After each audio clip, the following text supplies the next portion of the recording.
Bienvenue tout le monde. On parle avec vous du projet Guyane Immunité, les plantes médicinales pour le développement du territoire, mais également dans le cadre de la crise Covid et pour, bien sûr, en prévention de d'autres épidémies à venir.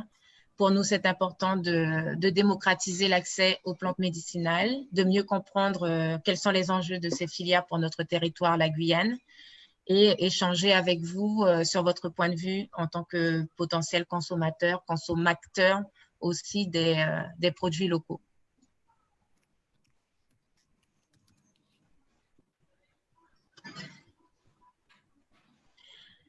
Alors, je vous propose qu'on reparle, enfin qu'on vous représente. Bonjour de Mana, merci Mana d'être connecté avec nous. Merci beaucoup. On travaille avec Mana notamment sur le projet. Très content d'avoir pu établir une convention avec Mana. Salut Nico, bienvenue. Ça se connecte doucement. Alors, donc c'est ça. Pour ceux qui étaient présents aux autres lives précédents, on avait pu introduire avec notre collègue Célestin le projet Guyane Immunité. Donc, ce projet, effectivement, il est en ligne en ce moment. Vous pouvez consulter le détail du déroulé du projet. Il consiste vraiment à développer, en fait, à stimuler le développement de la filière des plantes médicinales afin de démocratiser l'accès de ces plantes médicinales au public guyanais, au peuple guyanais. Et comment on va faire ça? C'est en mettant en place une filière de production, donc des jardins créoles, des jardins d'herboristes jusqu'à votre foyer. Donc ça, on propose à la fois donc, de faire une sélection de plantes médicinales ayant des propriétés antivirales, qui ont des propriétés en renforcement du système immunitaire, qui sont connues par nos traditions, qui sont connues par nos gongons, par nos praticiens, par nos ethnopharmacologistes, par nos pharmaciens, certaines fois sur le territoire, et qui ont, pour certaines d'entre elles, été enregistrées auprès de la pharmacopée française, mais pour lesquels le public de Guyanais ne bénéficie pas encore à large parce qu'il n'y a pas encore de filière établie en Guyane. Et c'est dans ce cadre de la crise Covid que nous avons eu cette envie de pousser plus loin les connaissances que nous avons sur les plantes médicinales et concrétiser l'accès large public à ces plantes médicinales.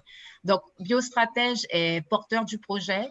Mais nous nous sommes entourés de sachants qui sont des experts du territoire, qui travaillent depuis des années sur les plantes médicinales, qui ont documenté les informations sur ces plantes-là. Des recueils sont disponibles grâce à ces personnes qui travaillent depuis plusieurs années en collaboration avec les diverses communautés de notre territoire. Et aujourd'hui, on bénéficie de leur expertise à nos côtés et nous sommes choyés aujourd'hui de recevoir Monsieur Prévoto, que beaucoup d'entre vous connaissent parce qu'il passe sur les ondes des radios assez souvent. Et donc, on va pouvoir introduire. Donc, aujourd'hui, votre hôtesse, c'est Claudiane Flora, qui est de Biostratège Guyane. Claudiane est notre directrice des opérations. C'est elle qui est en charge de la plateforme laboratoire qui est basée à Cayenne et donc qui gère l'ensemble des opérations qui se déroulent au sein de notre laboratoire et avec nos partenaires de production notamment ou nos fournisseurs de matières premières naturelles de Guyane. Donc, Claudiane, je te laisse t'introduire en tant qu'hôtesse et puis ensuite, on pourra démarrer ce live avec Jean-Marie.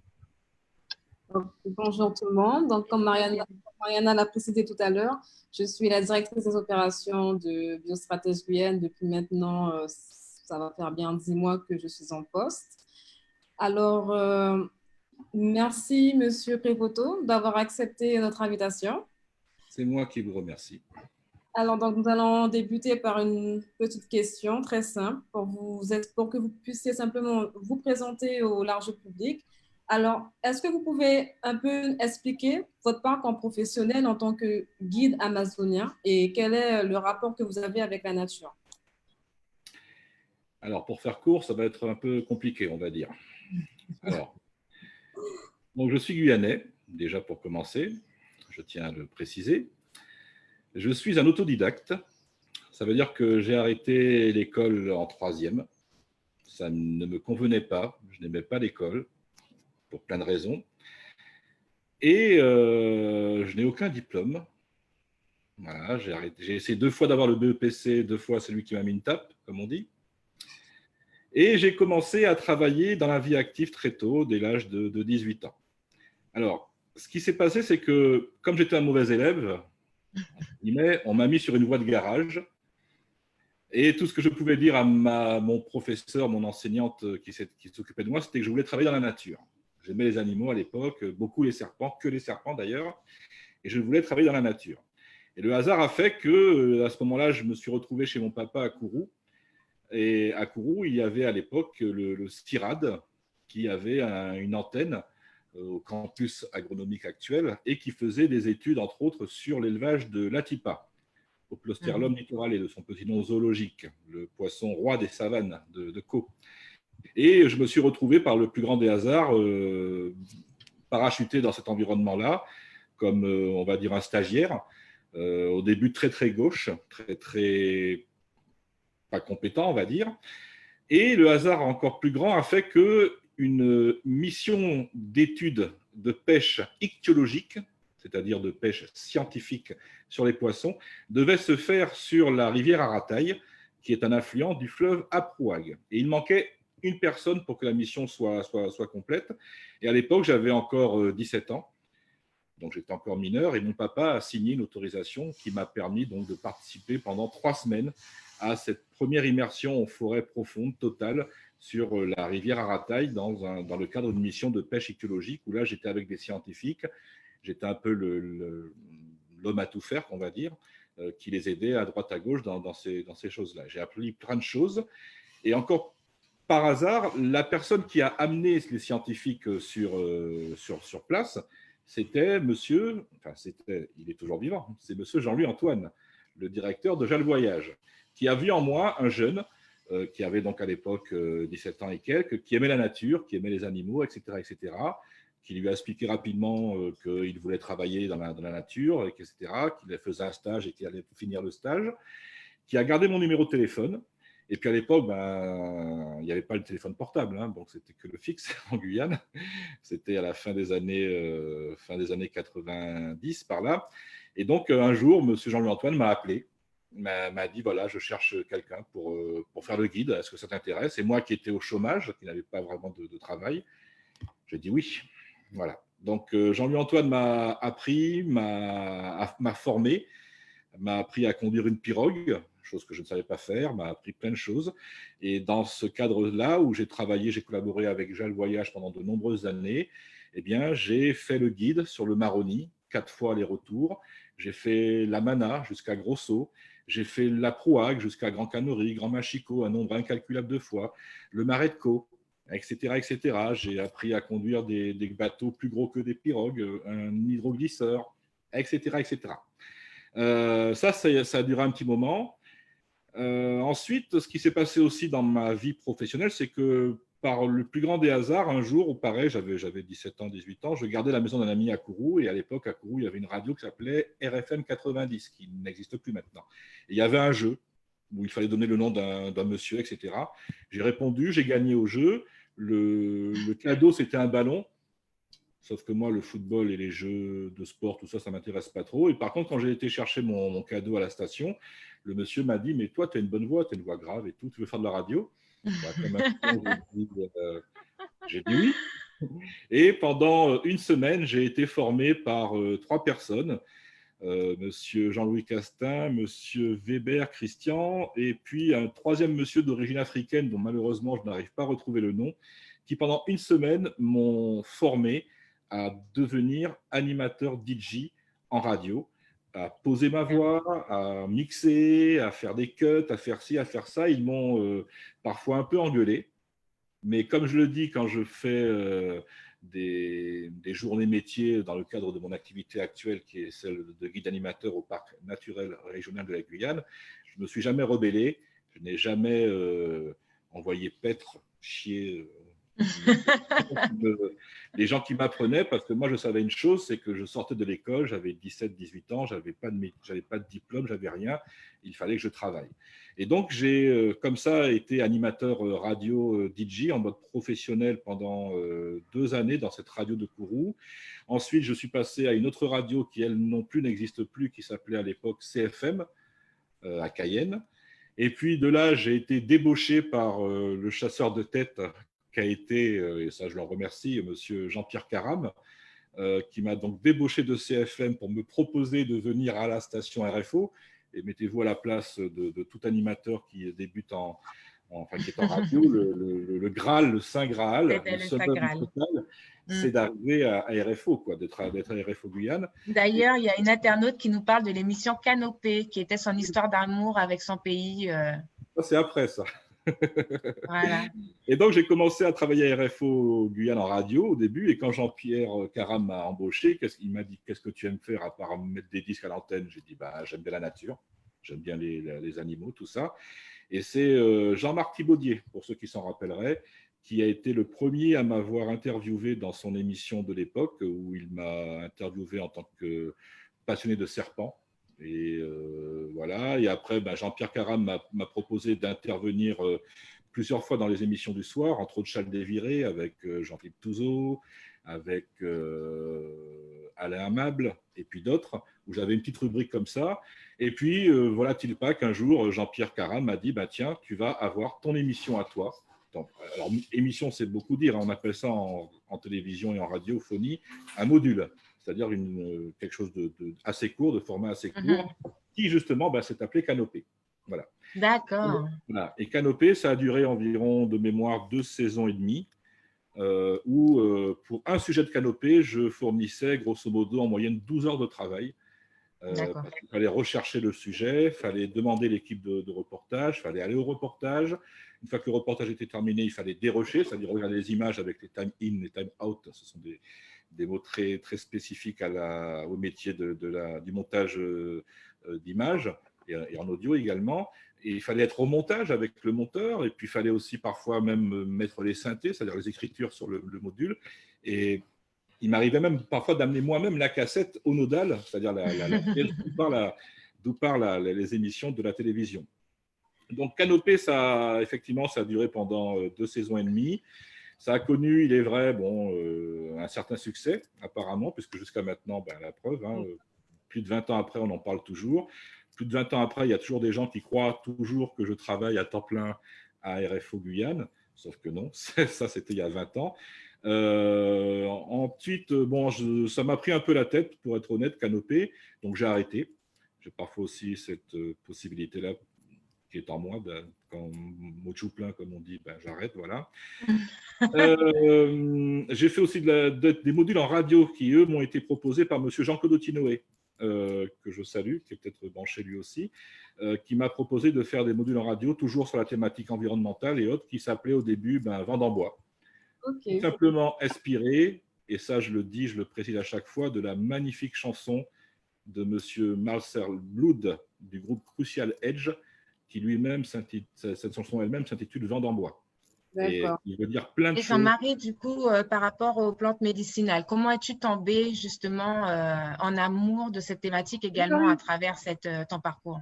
On y arrive, on y arrive, on y arrive. C'est que justement, en faisant l'émission Canopée en télévision, j'ai dû, vous vous en doutez bien, élargir mon champ de connaissances, de compétences.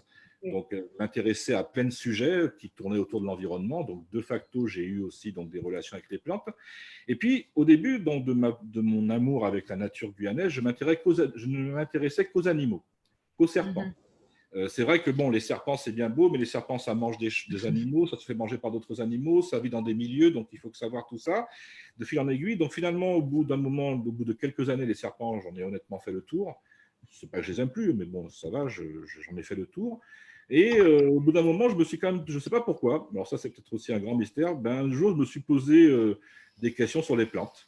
Je suis tombé en extase devant la beauté végétale de certaines créations florales. Et là, de fil en aiguille, effectivement, j'ai un peu délaissé, c'est vrai, la zoologie pour m'intéresser un peu plus à la botanique, qui est autrement plus complexe, autrement plus coquine, vicieuse, tarabiscotée par moments, parce que c'est parfois les plantes, pour les déterminer, pour savoir de quelle famille elles sont, c'est parfois vraiment très, très intime comme relation que l'on peut avoir avec elles. Et donc, de fil en aiguille, effectivement, maintenant, je suis un peu plus passionné par la partie florale des choses, mais j'aime toujours autant les animaux. Donc ça c'est la partie, genre je finis rapidement sur mon parcours, parce qu'on me l'a demandé.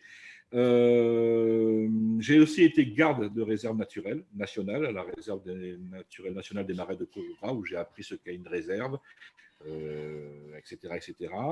Ensuite, depuis 2001, je suis maintenant guide animateur au Parc naturel régional de la Guyane, le PNRG, à ne pas confondre avec le parc amazonien, ce n'est pas la même chose, ce n'est pas les mêmes territoires, ce n'est pas les mêmes missions forcément, où je fais ce qu'on appelle de l'éducation à l'environnement et au patrimoine, où le gros de mon travail consiste à apprendre aux élèves, aux enfants, aux scolaires, mais également à des adultes, l'environnement guyanais, la faune, la flore, les histoires.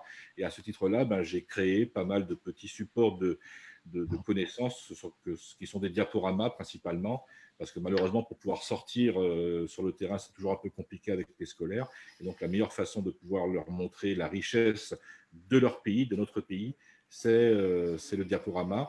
Et donc, je fais, avant la crise sanitaire que l'on vit actuellement, je m'enquillais, pardonnez-moi l'expression, jusqu'à parfois plus de 100 jours d'animation dans l'année pour des scolaires principalement, et toujours à la demande. Génial. Donc, vous êtes un vrai autodidacte. Je suis un vrai autodidacte. Alors ça, c'est la première partie. Maintenant, on attaque la seconde partie, qui est aussi très importante dans mon parcours et que je tiens aussi à préciser. C'est la partie qui est liée au monde associatif. Et ça, je ne cesse de le dire justement quand je fais, comme j'ai dit précédemment, des journées métiers pour expliquer aux jeunes mon parcours, etc. Je les pousse et je leur dis, mais rentrez dans des associations. Alors moi, c'est la nature, mais vous avez des opportunités dans le monde du sport, dans le monde de la culture, dans d'autres domaines. Et moi, je suis rentré très, très tôt dans une association qui s'appelle la CEPANGUI, qui est toujours là, qui est d'ailleurs la plus ancienne association de protection. Est-ce que tu peux redire le nom de l'association, s'il te plaît, Jean-Marie? La CEPANGUI. CEPANGUI. Société d'études de protection d'aménagement de la nature en Guyane.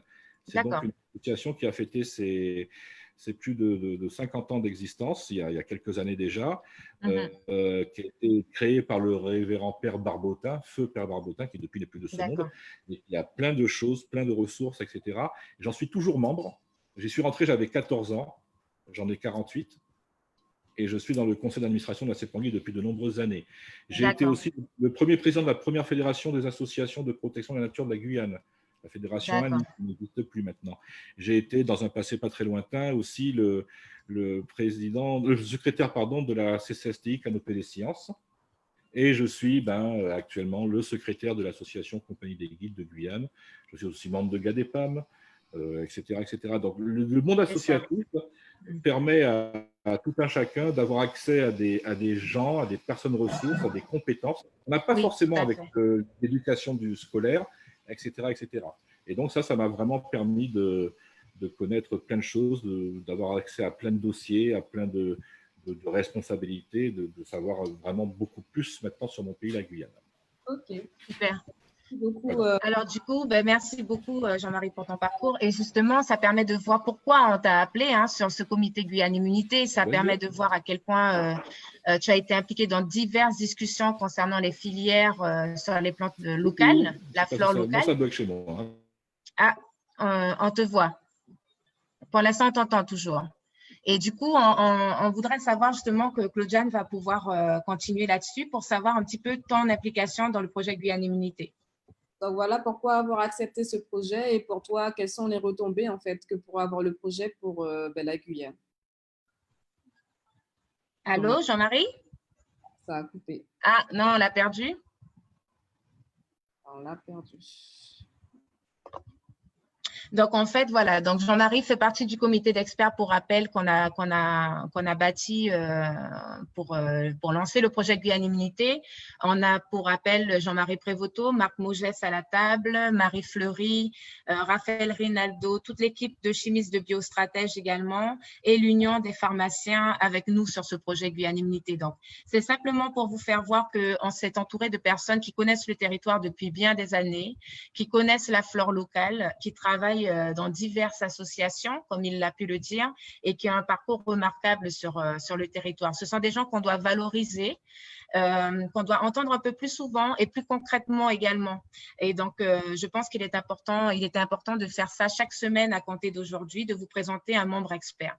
Donc, Jean-Marie va nous rejoindre, hein, il va revenir, c'est certainement un problème de connexion.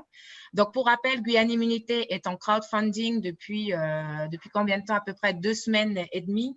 Vous avez été extraordinaire, la population guyanaise, parce que beaucoup de monde ont participé. Lorsqu'on croyait qu'il y avait un panier moyen de 35 €, on a eu un panier moyen de 65 €, ce qui prouve qu'aujourd'hui, la population guyanaise est prête à investir dans son propre développement et dans le développement via ses bioressources locales.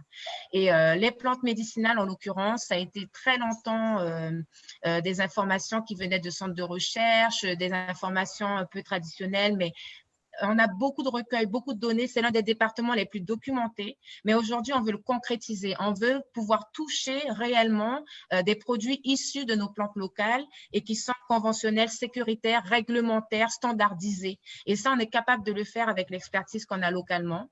1, parce qu'on a des sachants comme Jean-Marie, et 2, parce qu'on a des experts scientifiques qui peuvent venir supporter des allégations, supporter des données et standardiser les protocoles. Donc, voilà où est-ce qu'on en est. On espère que Jean-Marie va pouvoir oui, on espère aussi. Nous rejoindre. La question suivante, c'était quoi, Claudiane? Du coup, pourquoi il avait accepté de participer au projet, mais au vu de son parcours, on comprend bien qu'il a vu que c'est quand même très large, il a touché à pas mal de choses et c'est à la fin un peu plus orienté, centré sur tout ce qui est plantes médicinales et connaissance des plantes. Voilà. Et donc, du coup, sur Guyane Immunité, son démarrage de projet, le démarrage du projet a eu lieu il y a 2 semaines, hein, pour votre information. Dès que vous avez commencé à cotiser, on a commencé. On n'a pas attendu d'avoir des subventions. On a fait la demande de subvention. On a demandé 96 000 €. C'est ce qui nous manque. Le projet au total, c'est 128 500 €. À date, vous avez donné plus de 10 000 €. Donc, bravo à vous. Vous êtes des investisseurs pour la Guyane. Nous, on a mis 22 500 € en tant qu'entreprise. Il faut le savoir, ce sont des salaires internes qui sont payés pour travailler sur le dossier. Donc, on a plus de 35 000 € de salaire dans le dossier et 45 000 € d'experts qui sont mandatés sur ce dossier-là. Donc, en termes de travail, Jean-Marie a commencé à travailler avec Marc Mogès et Marie Fleury, notamment. C'est un petit comité de départ. Et Dave Drelin, qui est issu d'une famille d'agriculteurs très bien connus sur le territoire guyanais. Donc, on s'est déjà réunis. On a la sélection de 15 plantes déjà et des 5 plantes clés. On l'a déjà. Alors, cette sélection a fait œuvre d'une discussion entre chaque expert. Pourquoi, comment, quels sont les indicateurs. Donc, en termes d'indicateurs que nous, on a proposé aux experts, on leur a proposé un tableur qui contient des indicateurs d'efficacité. Donc, on va chercher antiviral, on va chercher tous les symptômes relatifs à une épidémie par un virus, hein, par une attaque virale. Et puis, on va chercher aussi tout ce qui est plante qui vient renforcer le système immunitaire. Alors, on parle de plantes qui ont une activité immunostimulante ou immunomodulatrice. Bien évidemment, on se positionne beaucoup en prévention. On n'est pas à parler encore de curatif parce que nous ne sommes pas des médecins. On a des médecins sur le territoire qui pourront très bien prendre le relais sur la médecine conventionnelle. Nous, on vient amener une autre partie de la solution qui est la solution par les plantes et donc par une prévention au naturel. Donc, c'est ça. Alors, peut-être, est-ce que tu as réussi à joindre Jean-Marie? Oui. Donc, dans les indicateurs, voilà, ils nous ont sélectionné des plantes guyanaises qui répondent à ces indicateurs-là. Il y a un indicateur qui est extrêmement compliqué, qui est l'indicateur économique. Cet indicateur, en fait, on demande aux experts de nous donner un recensement des producteurs locaux qui déjà ont mis en culture les plantes sélectionnées. Et bien évidemment, on se rend compte que très peu de plantes médicinales en Guyane sont mises en culture de façon large. Ce qui veut dire qu'on n'a pas beaucoup de volume disponible quand on veut parler d'une production pour la transformation de ces plantes-là. Par contre, il y en a quand même certaines qui sont plus fréquentes que d'autres. Et donc, cet indicateur, vous comprenez bien qu'on va le favoriser également dans la liste des indicateurs de choix parce qu'il faut qu'on soit capable de pouvoir avoir accès à ces plantes-là sans avoir une pression sur la ressource qui est trop importante. Parce que ce qu'on veut, c'est préserver notre biodiversité et pas l'impacter avec des projets de filière. Il est important que la filière pense au renouvellement de la plante, comprenne sa façon de croître, sa façon de grandir, de s'étendre et puisse favoriser ça. Donc, on a maintenant un tableur qui est complet avec l'ensemble de la sélection qui seront dans votre livret, le livret qu'on vous propose dans le package. Et en plus de ça, on a sorti 5 plantes clés pour le projet Flash Covid. Donc, on attend Prévoto, il doit se Est-ce que tu as connecter. essayé de le joindre? Oui, c'est bon, c'est juste qu'on attend il essaie de se connecter, donc D'accord. nous attendons gentiment qu'il arrive, pas trop Est-ce que longtemps. vous avez des questions sur le projet Guyane Immunité? Profitons-en, discutons, parce que c'est vous le public qui investissez sur le projet. Nous, on veut travailler en toute transparence avec vous, que vous sachiez où est-ce qu'on en est. Donc, à 2 semaines, comme on vous l'a dit, on a aujourd'hui la sélection. On a donc démarré le recensement des producteurs locaux. D'ailleurs, on fait un appel public aujourd'hui à toute personne qui aurait des jardins médicinaux, qui ont mis en culture certaines plantes. On parle beaucoup du kouachi, radier la fièvre, etc., etc., moringa, il y en a plusieurs, atumo, 4 épices. Toutes ces plantes-là que vous savez déjà traditionnellement qui ont cet impact sur le système immunitaire, qu'on prend déjà chez nous en prévention de plusieurs autres maladies virales. Si vous avez ces plantes-là, alors non, je vois une question, peut-on savoir quelles sont ces 5 plantes? On ne va pas le dire tout de suite, ces 5 plantes. Pourquoi? Parce qu'on travaille avec les donateurs, premièrement, qui ont investi sur le projet. Et deuxièmement, pour éviter la pression sur la ressource. Vous comprenez bien que si je vous dévoile comme ça la liste des 5 plantes, tout le monde va se mettre à aller chercher ces plantes-là de façon désorganisée, de façon anarchique. Ce n'est pas ce qu'on veut. Ce qu'on veut, c'est vraiment qu'on puisse préserver notre ressource, qu'une filière soit raisonnée. Et donc, de ce fait, nous allons aller progressivement sur la communication. Bien évidemment, vous aurez toutes les informations dans le livret qui va être diffusé, dans les documents de communication qui seront remis aux donateurs qui vont recevoir leur package. Et oui, il y aura de la communication, une restitution en fin de projet. Mais aujourd'hui, Madame Normand, désolée, non, parce que c'est pour protéger nos ressources. On ne diffusera pas comme ça les noms des espèces qui ont été retenues. Alors, il se connecte. Avez-vous d'autres questions? Profitons-en. N'hésitez pas à poser vos questions, même si ça apparaît à côté de la plaque. Ce n'est pas grave, on est là pour discuter, échanger. Vous avez certainement des questions sur les plantes médicinales de Guyane. Vous avez certainement envie de poser des questions. Oui, le lien Kiss Kiss Bank Bank, on va le mettre tout de suite.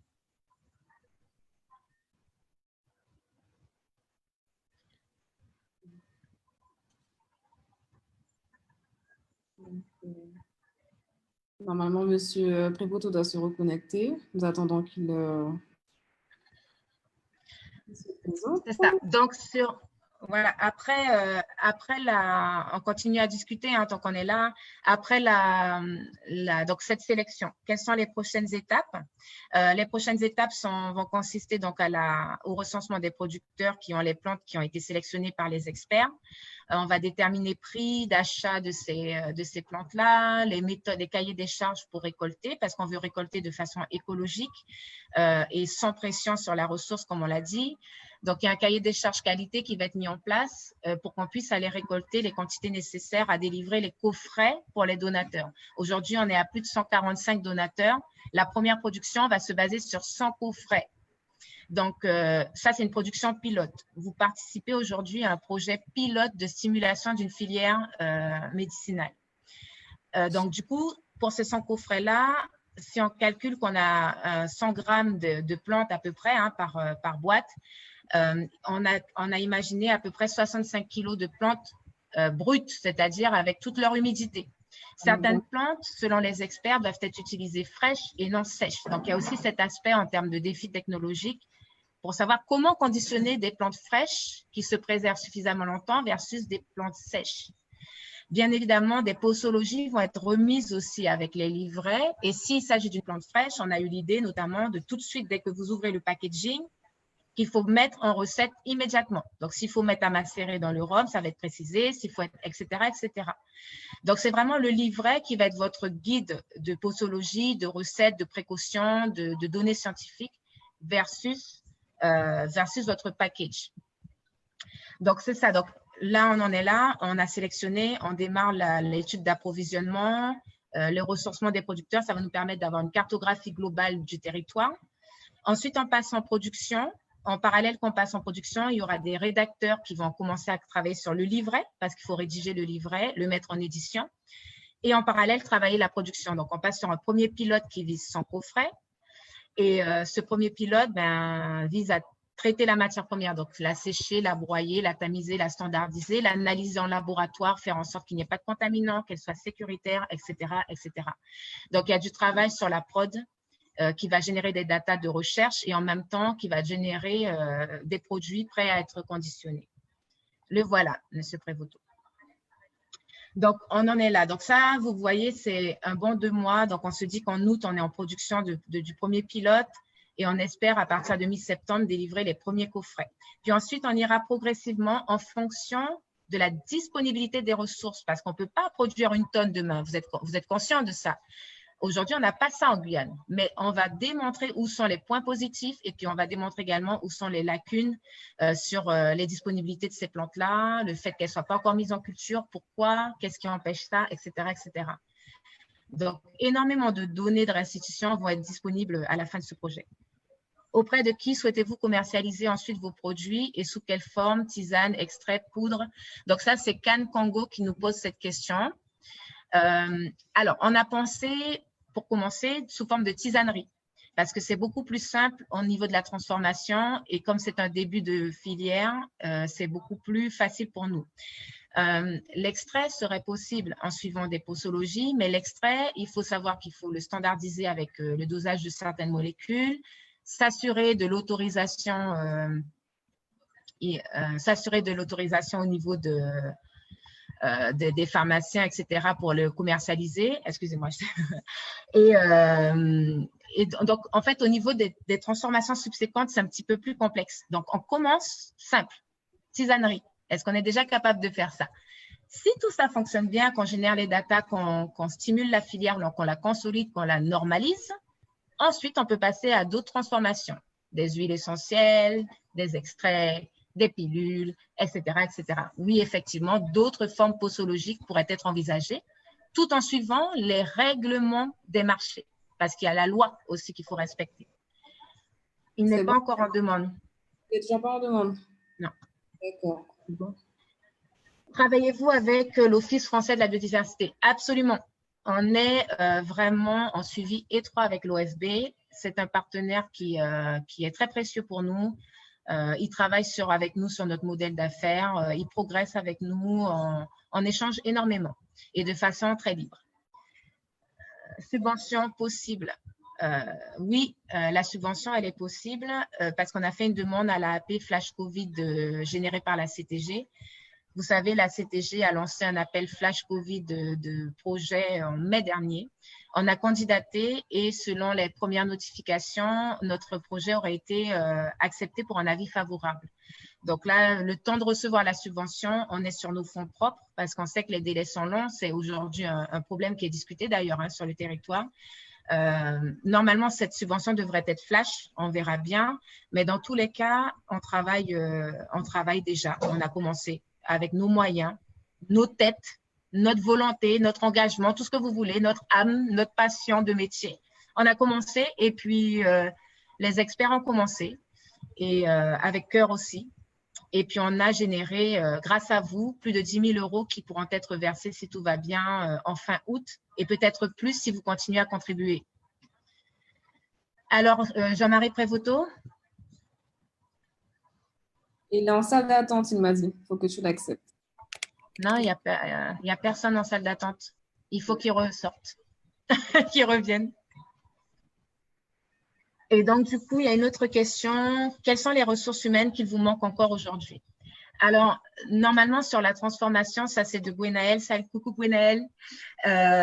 Sur la partie production, on va travailler avec le PAOG. Connaissez-vous le PAOG? C'est le pôle agroalimentaire de l'ouest de la Guyane, donc qui est situé à Mana. Extraordinaire. C'est un atelier de transformation des plantes et des bioressources locales que je suis persuadée que beaucoup d'entre vous ne savent même pas qu'il existe. Et en fait, il est basé à Mana et il aide les agriculteurs et transformateurs locaux à transformer leurs produits. Et nous, on a établi une convention avec eux et on devrait certainement avoir une ressource humaine là-bas qui travaillera sur ces matières-là avec nous. Donc, on va devoir engager une ressource humaine supplémentaire. On est à l'interne, on est 4 sur le projet. On a une docteure externe aussi qui mentore avec nous les rédactions.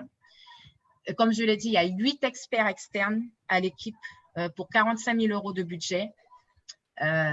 Donc voilà, ça vous donne une idée. Hein. Nous, on est des chimistes principalement, mais on s'est entouré de botanistes, ethnopharmacologistes, pharmaciens et autres chimistes. Merci Élodie de t'être connectée. Un grand bravo pour votre... Alors, l'association Panacou, mais bien sûr, je les suis moi personnellement depuis très longtemps. On adore ce qu'ils font, très moderne, très au goût du temps. Et puis, c'est vraiment là qu'on veut aller justement avec notre approche, c'est-à-dire de sortir un peu du carcan plutôt traditionnel, mais d'arriver avec un beau produit de type conventionnel, présent sur les réseaux, etc. et moderniser en fait nos filières naturelles. Et Panacou, pour moi, c'est ça. Et ils transfèrent de la connaissance et du savoir traditionnel tout en ayant un marketing magnifique et attractif. Et donc, du coup, oui, on est en contact avec eux. Est-ce que vous avez d'autres questions? Alors, toujours pas, Jean-Marie, je ne le vois pas en... Je pense que si d'autres personnes veulent intervenir, si d'autres personnes veulent partager, poser des questions, n'hésitez pas. Nous n'aurons pas le guide aujourd'hui. Il ne reviendra pas. On va devoir refaire ce live avec Jean-Marie Prévoto. On s'excuse, un petit problème de connexion sur la Guyane. Il y a du direct, ça arrive, mais ouais. on ne pourra pas nous revenir là tout de suite. Salut Eric. Alors, il y en a des questions sur l'Internet. Donc, tu viens aux infos, c'est super. On est en train de parler du projet Guyane Immunité. On a envie que vous participiez à ce projet-là. On a envie que vous dites, que vous nous partagiez en fait votre façon de penser. Qu'est-ce que vous prévoyez, comment vous voyez ça pour la Guyane, le développement d'une telle filière? Est-ce que vous pensez que ça peut être une filière d'avenir pour la Guyane, étant sur le bon chemin? Y a-t-il des médecins, des pharmaciens qui sont aussi en accord avec de telles filières et comment peuvent-ils nous aider, nous supporter à faire que ce soit des produits sécuritaires? On est preneur, bien sûr, d'autres experts sur le territoire qui aimeraient se joindre à cette initiative. Et comme on l'a dit également, on cherche des producteurs locaux qui auraient mis en culture certaines plantes médicinales. Donc, n'hésitez pas à partager avec nous. Merci aussi à tous ceux qui ont donné. Il y a énormément de personnes qui ont fait d'importants dons. Sur le Kiss Kiss Bang Bang, on a partagé le lien plutôt dans la room, vous pouvez regarder. Et sur ce partage-là, vous avez vu, il y a divers packages et ça va jusqu'à la masterclass. On essaye d'établir un lien, justement, il y a une question de Gwenaël, justement, sur les liens avec les autres départements d'outre-mer. On a pris contact avec, c'est encore frais, hein, mais on a pris contact avec la Martinique, la Réunion, la Guadeloupe. Je discute avec des partenaires en Guadeloupe qui sont très impliqués également, pour pouvoir avoir peut-être Guadeloupe Immunité, Martinique Immunité, Réunion Immunité. Et l'objectif est de réfléchir ensemble d'une même façon de penser sur comment établir de telles filières localement pour valoriser nos spécificités locales. Donc, on a débuté ce travail-là et notamment, on a pris contact avec Graines Pays pour aussi, dans vos packages, pouvoir insérer des graines bio que vous pourrez planter chez vous par vous-même. Do it yourself, do your thing, comme on dit, et apprenons à planter, à replanter, à connaître nos plantes, à savoir comment les récolter, savoir comment elles réagissent dans un environnement donné. Voilà, tout ça fait partie de ce projet-là. Tout ça, on a envie de redisséminer nos traditions, nos plantes traditionnelles, nos plantes locales, de permettre qu'elles perdurent dans le temps et de se réapproprier. Et on a additionné aussi un masterclass, comme vous l'avez vu. Pourquoi? Parce qu'on pense qu'il est important de vous restituer ce travail-là de façon totalement transparente. Et il est important aussi que nos enfants aient une formation suite à ce projet-là.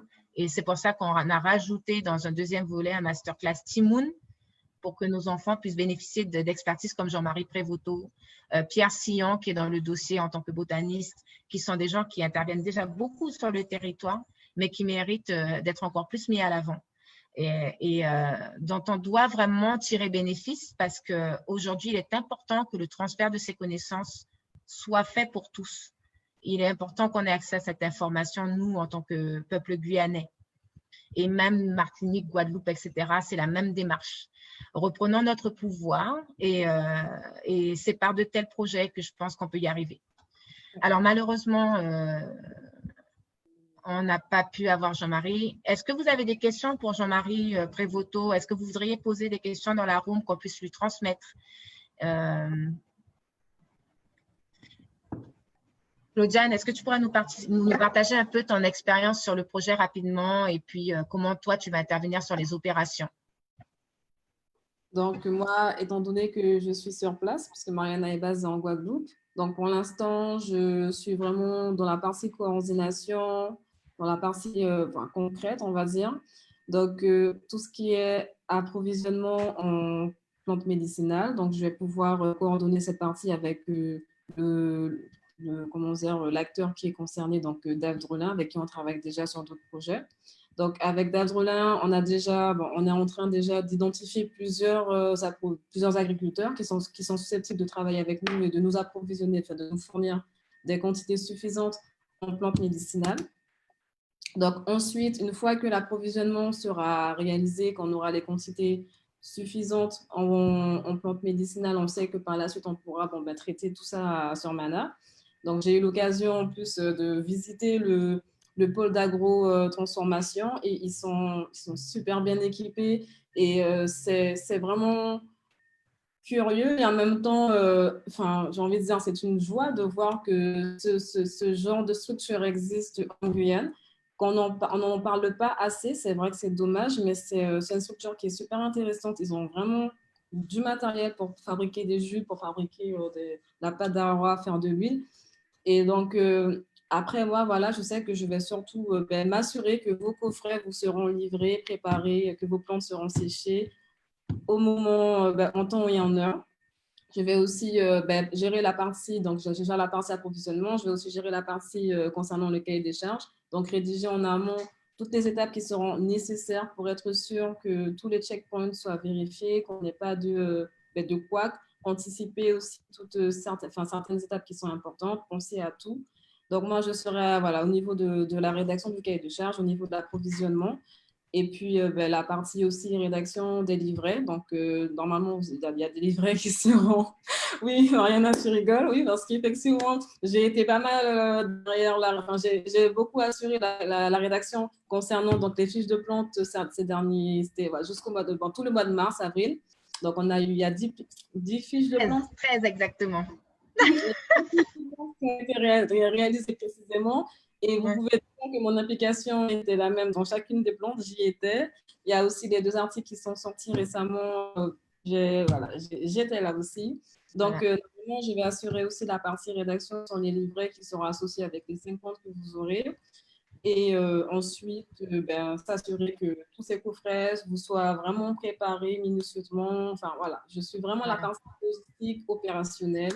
Donc, s'il y a quelque chose qui ne marche pas en Guyane, en tout cas, je ferai toujours en sorte, on dira que ça doit fonctionner. Voilà. Alors, pour rappel, Claudiane est docteure en chimie des substances naturelles, diplômée de l'UG. C'est vraiment une experte locale qui a été formée en Guyane et sur des bioressources locales, qui a œuvré auprès de l'Université de Guyane, qui est enseignante aussi, donc qui transfère déjà cette connaissance à nos plus jeunes. Et chez nous, donc, elle a été engagée en tant que directrice des opérations et celle qui gère la plateforme du laboratoire. Donc, notamment sur Guyane Immunité, elle sera en charge du contrôle qualité des matières premières qui vont être conditionnées, qui vont vous être remises sous la forme de tisanerie, etc.